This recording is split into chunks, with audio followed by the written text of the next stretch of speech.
Glen, I think I'd love to start with you. And can you give us a bit of an idea of what your outlook is for Canada over the next couple of years? Well, our story is actually quite similar to the story that you just mapped out. I should say I'm glad that the Globe is sponsoring this event, because I had a piece in the Globe and Mail this morning behind the paywall providing basically our global outlook for 2015. And it's a world of really imbalanced growth.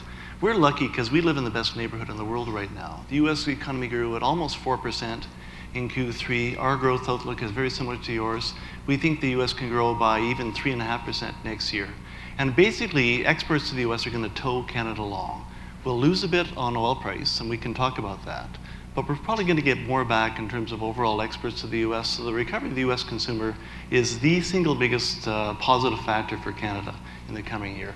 We will probably have to take a bit of growth out of our forecast. There's going to have to be a rebalancing of the national economy because of what's happened with oil prices. How long it lasts, no one can say right now. But I would assume that we'll take 0.25% out of Canadian growth. It'll be more east than west. But remember, we're all consumers as well. So we're all benefiting from oil being a third lower than it was even 2 months ago. But the fundamental story is the US recovery is robust, even though the rest of the world is really out of balance. And we're going to get towed along behind the Americans yet again. And Robert, I'd like to, it's really important, I think, that Canada is so exposed to the global economy to put it in that context and not be inward looking. Can you give us a bit of an idea from your experience about how foreign companies view Canada? What are seen as its strengths or its weaknesses? Well, I guess to start with, looking at what neighborhood we're in, I think to Glen's point, we're probably in the second best neighborhood in the world. Singapore is probably in the best neighborhood in the world right now if you look at the growth. And one of our challenges is, particularly since the free trade agreement in the 1990s, the American marketplace has been so attractive, it's taken our eye off the global ball. And so for almost 20 years after the FTA, our exports to the rest of the world as a percent of GDP didn't shift. It's only been in the last 5 years or so we've started to see that change. And let's face it, although the United States is doing well right now, the North American economy as a share of global GDP has declined every decade for the last 50 years. And 3% is good, but for the US next year, but global GDP is 3.5%, and over time will probably be 4 and 4.5%. So what does that mean for when companies look at Canada? For them, many of the challenges, is it an entry point into the North American market? And for some it is, so they'll invest there. For some who are looking at mineral resources, particularly energy, there's an opportunity. I think the big question mark is, are more companies going to do what Intel just did with its purchase of Password Box out of Montreal last week, which is to say Canada is an interesting place to invest, not because of our natural resources, but because of our human resources.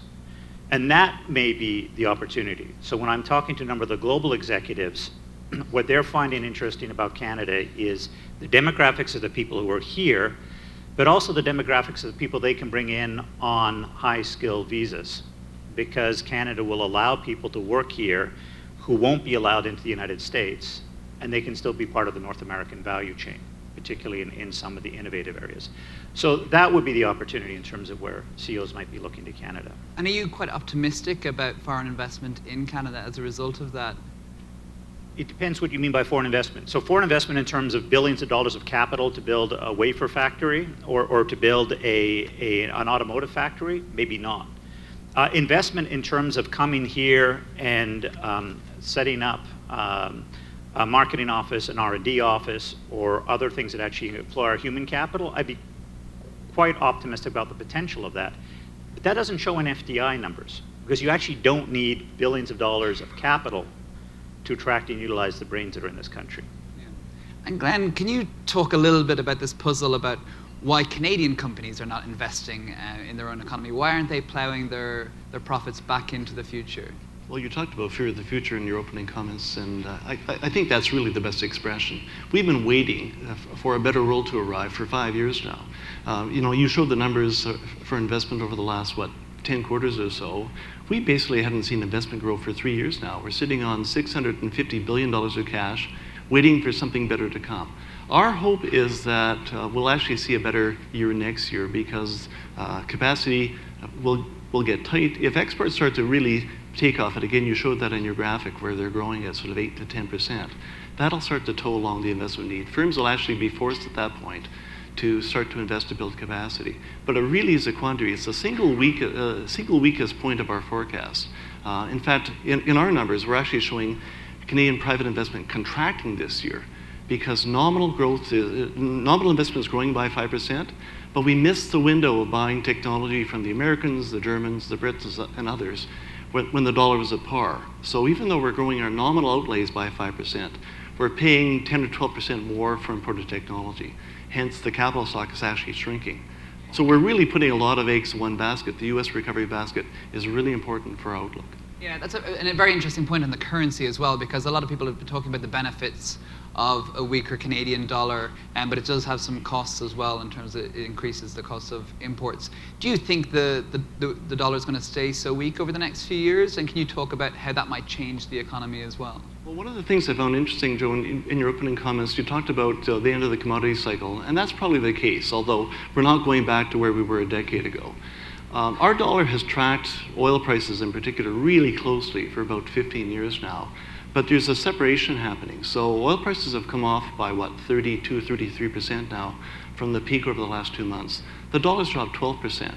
So I think there's a bit of a delinking going on. Even during the worst times during the financial crisis 6 years ago, the dollar never went below 85 cents against the greenback. Arguably, the US dollar is appreciating against everybody, and we're actually suffering less appreciation of the US dollar than most other currencies. So I think something trading in the 87 to 90 cent range is kind of the kind of forecast that I would have for the coming year. But then it really depends upon what's going to happen with other commodity prices on a going forward basis. We've relied upon a soft currency, frankly, to stay competitive for a long time. We probably can't afford to do that anymore. And the world is giving us credit, I think, Robert, as they look at the rest of the world, we are still seen as a more attractive place to invest than a lot of other countries. So the kind of meltdown you're seeing in the BRIC currencies, for example, we haven't experienced here in Canada. So something probably in the high 80s is our best estimate going forward. Joe, I guess just building on that and what Glenn was just saying, I mean, if you look at the issue of kind of risk and return, the great thing about people investing in Canada is it's relatively low risk. I mean, a very stable geopolitical situation. The issue of Quebec separation is now on the back burner for at least a decade, no matter if Pierre-Carl Pelledeau becomes the head of the Parti Québécois or not. The fiscal situation is very strong. If you're looking at resource concerns in the future, we're very well positioned. So there's low risk. The challenge is what's the upside? What's the opportunity? And is there an opportunity to invest in Canadian resources? It's there, but it's limited. Is there an opportunity to invest in a Canadian activity, service, or manufacturing that can then provide a global sort of market opportunity? Can you actually have global scale businesses coming out of Canada? And I think more global CEOs need to see that opportunity of global greatness from a Canadian base if we want more of them to come to Toronto and other parts of Canada. Yeah, because Canada actually has quite a good track record in terms of creative industries coming out of here over the last few years, especially I know out west has been a lot of that happening, but many of them have then left and moved headquarters to the US. And what can Canada do more to keep them here and to help that industry prosper? Well, there are some companies like Ubisoft out of France. So when they acquired assets in Canada, in Montreal particularly, built it. So many of the new video games that your teenagers are terrorizing you with, like Assassin's Creed, are actually produced in Canada. That's actually one of our great service exports. And what they've been able to do there is to create a cluster of capabilities similar to what Montreal did in the aerospace industry in the 1990s. And so for a lot of the most innovative and exciting sort of new entrepreneurs in that space, they're actually coming to or staying in Montreal. So with Intel's acquisition of Password Box, their clear intent is to stay. And I think that's the challenge. Can you make it sticky enough because there's a cluster, there's an integrated supply chain here, such that there's a real reason to stay and a real cost to leaving? And on that note, I know that for a lot of those companies that are working in that creative and innovative space, one of their main challenges is finding the skill set to work in that environment. And there's been a lot of talk in Canada over the past year about the large number of youth unemployment.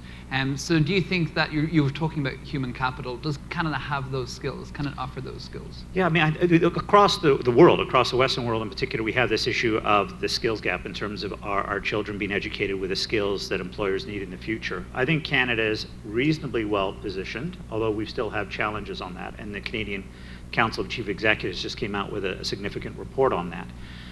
Having said that, I think we actually have a kind of, talk about demographic dividends in terms of age cohorts. We actually have a demographic diversity dividend, which is if you look at where our people are from, so not just the hard skills, but the soft, the cultural, the linguistic skills, we're actually positioned for where the world economy is going. So for the last decade, over half of our immigrants have come from Asia, 10% have come from Africa. If you look at your chart, our exports aren't lined up with that, our youth are.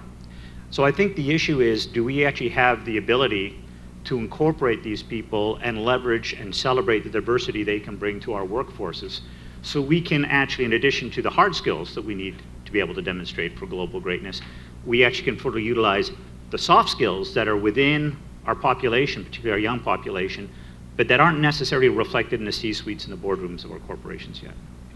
Please. I think Robert's right. If you go way upstream, we have highest level of university college graduation in the world now. So in terms of pure human capital formation, we're a leader. But we don't have the gateways to actually find ways for young people to get into the workforce. We're really weak on apprenticeship, weak on internship, so hard to take advantage of the diversity if you actually can't find a way for people to fit into the workforce. I think, frankly, our temporary foreign worker policy was a tragedy. It was a quick fix when the right fix would have been building better gateways, finding ways to get all the young people who went back to school during the recession, get them into the workforce. And maybe now we have to do that, given that we've turned off the TFW tap in Canada. And what's the solution then? Unpaid internships, or a bit of talk about that? I did work for Steve for 3 years at EDC back a decade ago, but I think you have to save that question for the governor. Yeah. Okay. Note that one, Greg. Well, can I just jump in on that? I actually don't think unpaid internships are a good idea. I think it's important, even if it's at a modest level, to show that there's value on both sides. So I've always believed that something for free isn't appreciated as much as something you're paying a bit for, and I think that's important in terms of also how we honor our youth. But I think beyond that, this question of how do we focus on the kind of things Glenn was talking about, the apprenticeship program, how do we focus on bringing in the best and the brightest from around the world to our universities and then into our workforce, and move away from the obsession of the idea of Canada as an energy superpower to Canada as a human energy superpower. Because in history, there's never been such a thing as an energy superpower. Give me one example. There have been superpowers, the UK in the 18th century leveraging coal, the United States in the 19th century leveraging its oil and other mineral resources, where you've actually had economic superpowers that were kind of energy launched or natural resource launched. But what they did is they used those energy resources to then invest in human capital. That's right. I think that's the opportunity for Canada. Yeah, I think Russia today is finding that out with what's happened there over the past few weeks since the oil price crashed. Shifting gears a little bit, I'd like to talk, as every dinner party in Toronto does, I think, about real estate prices. Is there about the mayor? Or the mayor? Yes. It's been an interesting couple of years in Toronto. Is there a housing bubble? Is it going to crash? Well, in one word, no. No? No. I mean, no, there's no bubble, or no, it's not going to crash? Well, there are bubblets. Look, there is no national housing market. Homeowner, right? Yeah, absolutely. There is no national housing market in any country. Housing is a very local phenomenon. So you really have to look at the supply-demand balance, the relationship between wages and rents. And the truth is, you can still walk out there and get a 5-year mortgage at 3%. I saw your chart showing debt levels in Canada. I show another chart which shows debt service, which has never been lower. Never been lower. And in fact, the real issue is how quickly will rates rise? What will that start to squeeze family budgets? But we've done really detailed analysis, jurisdiction by jurisdiction by jurisdiction. I'd be a little bit worried about owning a $5 million house in Point Grey in Vancouver, or a high-end condo in Vancouver or Toronto. But for the most part, we think that the builders actually slowed down construction, and the rate of household formation has exceeded the rate of starts for the last 3 years. So I have a hard time. I've been saying for 5 years, soft landing, and so far that's my line, and I'm sticking to it. Right. I very much hope there is a soft landing, but I must say that I had a lot of these similar conversations in 2006 and 2007 in the US and in Ireland and in most countries in the developed world, which then suffered a big crash. Well, I've been enjoying reading your stuff, and I'm very much aware that UK-based analysts appreciate the impact of the housing bubble. You've seen it real time. Yes. But we keep looking. I was in Calgary 3 weeks ago and asked exactly the same question. And even though Calgary is going to be impacted clearly by oil prices, there'll have to be a slowdown of investment in Alberta. But if you look at the really fundamental elements, who's out there looking to buy a house, forming a family, the builders did slow down. So we've got slack built into our housing sector. And you're quite comfortable that as interest rates do start to rise, you think that Canadian households will be able to keep up with that? Well, hopefully people have been really rational the last number of years and gone out there and remortgaged or taken advantage of money that's never been cheaper. We will never see rational and housing market used in the same sentence. Well, but we'll never see money cheaper than we've seen the last 6 years around the world. And I'm sure that everybody in the room here, because these are all very rational people, have gone out and taken advantage of record low interest rates. And therefore, as rates rise, yes, there'll be an impact. I mean, there's supposed to be an impact. That's why rates rise. But we'll have a 3 to 5 year adjustment period to kind of get back to the new normal when it comes to interest rates. Robert, are you equally sanguine about this? I'm equally hopeful, given I just moved back to Canada and purchased a house. But I couldn't comment beyond that. Okay, very good. The energy sector, we need to talk about it because it's been really the engine of the Canadian growth economy over the past few years, and it's particularly important to places like Alberta and Saskatchewan. Is the oil price going to stay as low as it is at the moment, and what sort of impact will we see? How will that affect consumers? How will it affect governments? How will it affect Canadians in general? Well, I guess to answer that question, you have to get behind why is the price so low right now. And I've described it as a game of chicken in the U.S. market between the Saudis and the American frackers. It's the only time you can say those fracking Americans in public. And so how long the price stays, it's really a matter of how long the Saudis choose not to be the swing supplier in the world. They're facing huge pressure within OPEC. Your analysis, I've read it in The Economist, what sort of price countries need to actually balance their books. Even the Saudis need oil at about, $85 to $90 a barrel to have a balanced budget. Now, they have huge assets to draw upon. But Iran, Iraq, Venezuela in particular is really exposed, and the Russians as well, all have reasons not to keep prices stuck at $67 or wherever they are this morning. So there's going to be a dynamic within OPEC, a dynamic between the Saudis and the Americans. Maybe marginal investments do slow down. I mean, you're going to get an investment adjustment.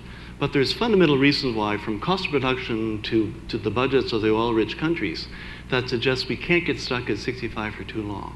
I wouldn't be surprised to see prices drift up towards $80, $85, but it may take more than a year. I mean, we may be stuck here for the next year, 18 months. But there are fundamental forces driving us back towards higher prices because many countries cannot afford to sustain their governments at this price of oil. Yeah, we do a lot of research on the oil market and forecasting the oil price, and I found it to be the most impossible task in the world, and I think a lot of people have lost a lot of money trying to predict the oil price. But let's say it does stay around $60 a barrel. What does it mean for Canada?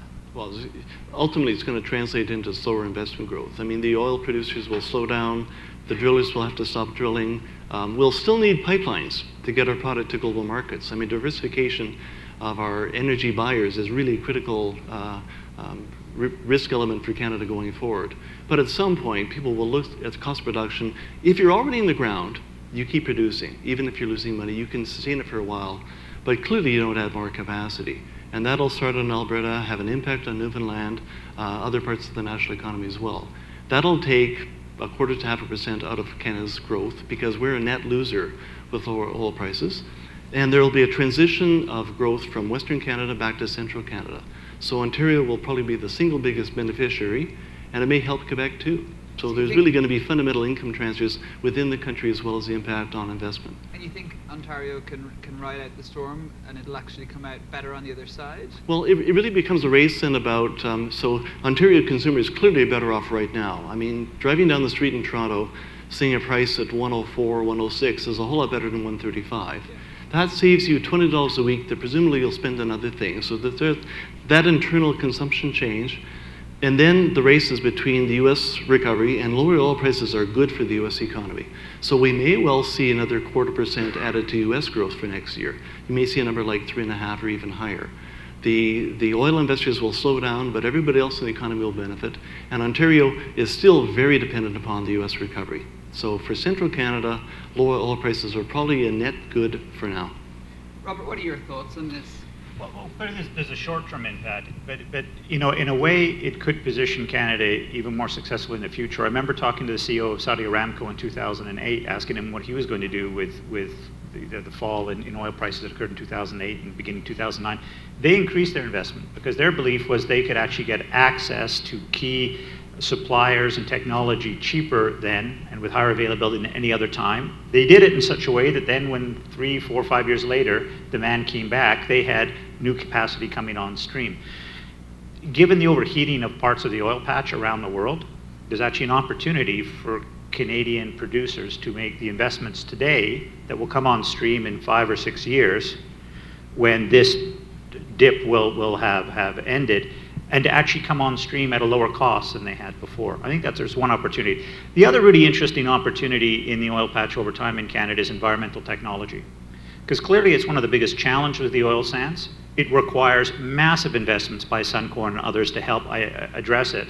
But the technology they're producing could be globally relevant. And so, right now people look at Calgary and Alberta as being a source of challenges from an environmental point of view. I can actually see in 5, 10, 15 years, Calgary being a real global center for environmental energy technologies because we need to do that.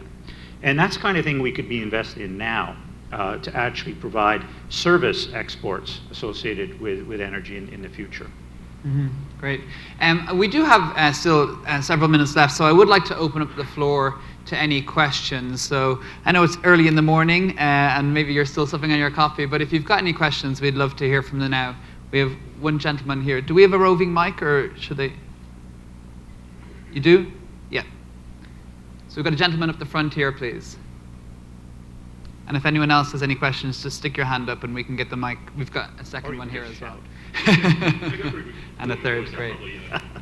He does. He's got a good voice. All right. So Robert, I guess this question is primarily for you, but you alluded to Canada needing to concentrate on being a human energy leader. Now, how do we accomplish that when qualified immigrants are being held back by requirements for Canadian experience? That's a great question. Well, first of all, I'm a child of immigrants. My wife's an immigrant. I mean, 1 out of 5 Canadians today were born abroad. So clearly, despite those challenges, there have been a lot of successful examples. And we're probably the most successful G7, certainly the most successful G7, maybe the most successful G20 country in terms of how we integrate our immigrants. Having said that, there's a lot of areas in terms of technical specifications where more can be done. I think what Quebec was doing with France in terms of reciprocal recognition of standards is one element. I believe that's also part of the European-Canadian Free Trade Agreement, if I'm not incorrect. So much more can be done on that element. I think another thing we should be looking at is expanding our ability to support our universities and colleges to go and reach out to the best and the brightest from around the world and actually have them study here. The third thing I would love to do is have Canadian leaders, political, business, and others, go to the top universities around the world and pitch not a specific business opportunity, but our country, to go to the Indian Institute of Technology, to go to MIT and others, and say, whoever you are, wherever you're from, if you're in your late 20s, early 30s, there's no better place to raise a family or start a business in Canada, and here's how we'll make it happen. And I think if we did it in a very targeted way, we could really become one of the hubs in this global circulation of talent that's going on today. So those would be some of the thoughts. But it requires a degree of sustained political and corporate attention that we've been giving to pipelines. So in terms of our pipeline of talent, are we thinking as much about our pipeline of talent globally as we are thinking about our pipelines going to the American marketplace? I think that's a real opportunity. Thanks. I also want to just do a pop quiz. Will Keystone be passed by President Obama? Yes or no? Just a one-word answer is great. Why don't we just say, will Keystone be passed? I think that's easy.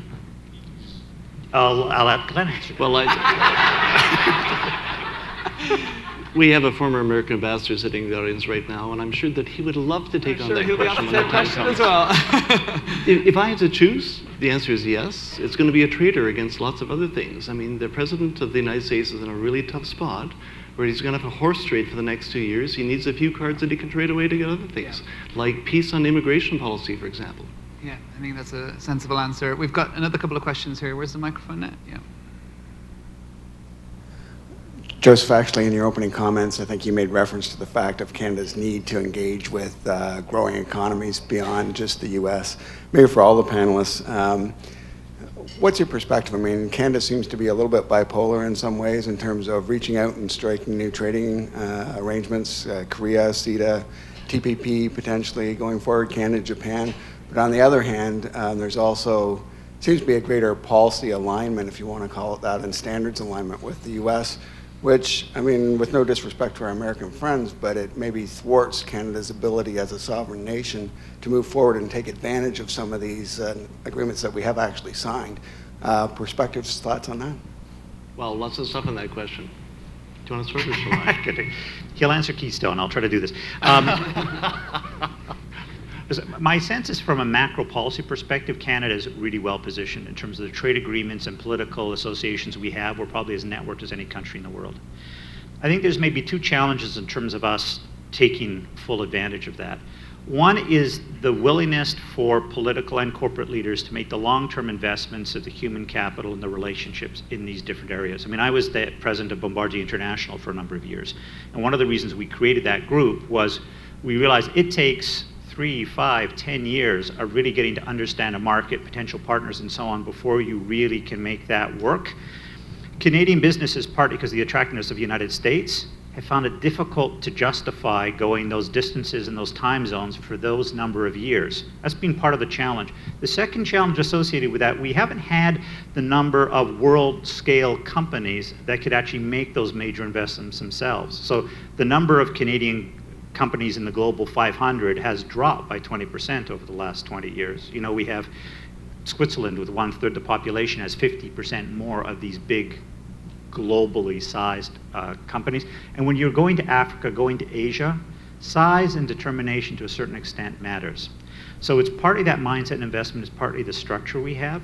How do we deal with that? I think in addition to the trade agreements, it's for, you know, one of the roles that Canadian leaders here in Toronto and the Canadian Council of Chief Executives and others can be doing is actually saying we are going to really figure out how we fully leverage our relationships with Nigeria, with South Africa, with South Korea, with Indonesia. So yes, I think everybody now gets China and India, but it's a next wave of opportunities we need to be investing in now.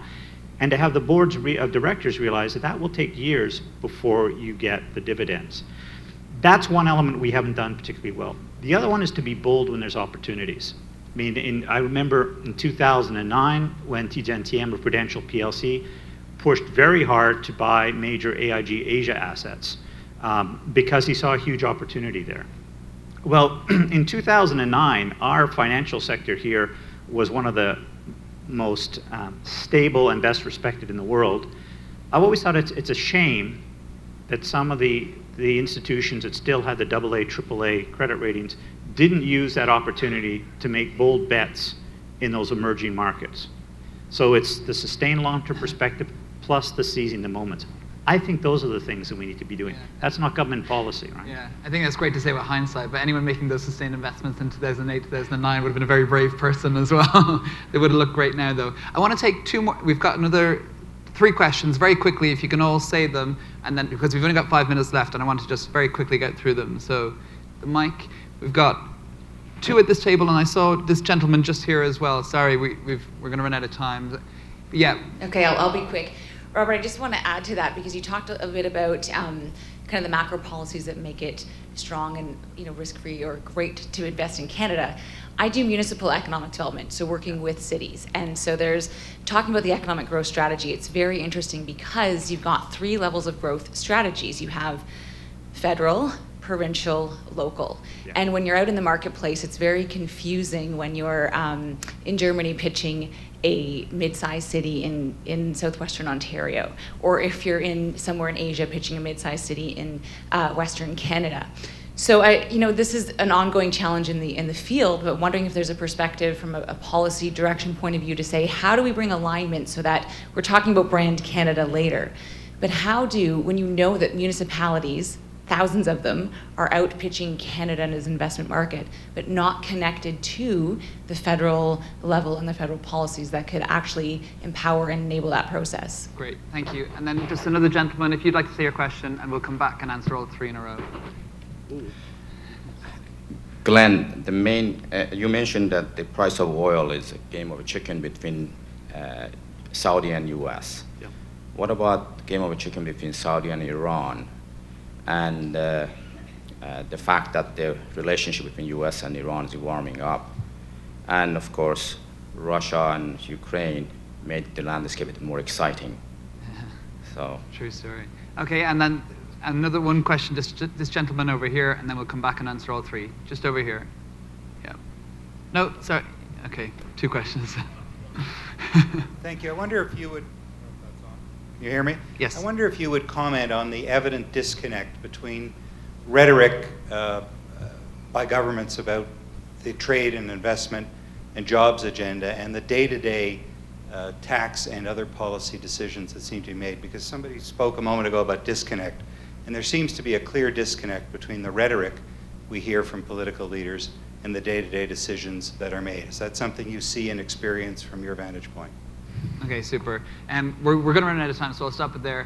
Who would like the first question? And we'll roll two of them in together. Sure. On government. On the urban element, two quick points. One is, I actually think our cities are as important as attractors, as particularly to human talent, as our country. So, you know, there are 4 global gateway cities, really: Montreal, Toronto, Calgary, Vancouver.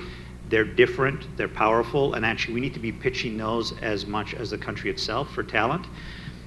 But, you know, there really are 4 global gateway cities. There's another 10 or 15 kind of global connectors. I do not think medium-sized Canadian cities going out to try to pitch their attractiveness outside of that, those major players, is actually successful. So I would focus on getting people to those major cities first, and then you can have a secondary strategy for the secondary cities. Second question, I guess, is mine. Well, the Saudis have lost at least 1 million barrels a day of exports to the U.S. in the last year, 18 months. So that's the principal game of chicken.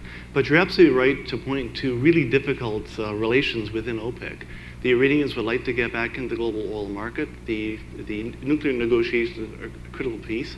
I don't think there's a direct link between the two, but clearly the Saudis are concerned about more and more entrants. They have the Russians to deal with as well. I mean, really, they are the swing producer in the world right now, and the question is, how much pressure are they going to sustain until they actually start to act like a swing producer? Because right now, they got the taps turned on full and are quite happy to kind of ride along, trying to rebuy market share in the U.S. And government policy, is it just a case of rhetoric, or is there any substance behind it? I gave Canada a B recently in the other national newspaper, in the National Post. John Iveson kind of sandbagged me. But I think we've actually done a lot of things right in terms of creating a more competitive environment. But governments do behave day to day. I mean, fundamentally, every day, having been inside the finance ministry for 10 years, every day you're confronting issues about giving advice and governments taking decisions that are driven as much by politics as by economics. But I think if you go back and look at it, objectively look at our policy framework the last 5 years, we're more engaged in free trade than we have been for 25 years. We have brought about modest tax reform. We're finally talking about getting rid of borders between provinces. That's not an A grade, but it's still a good pass, I think, in the sort of global context.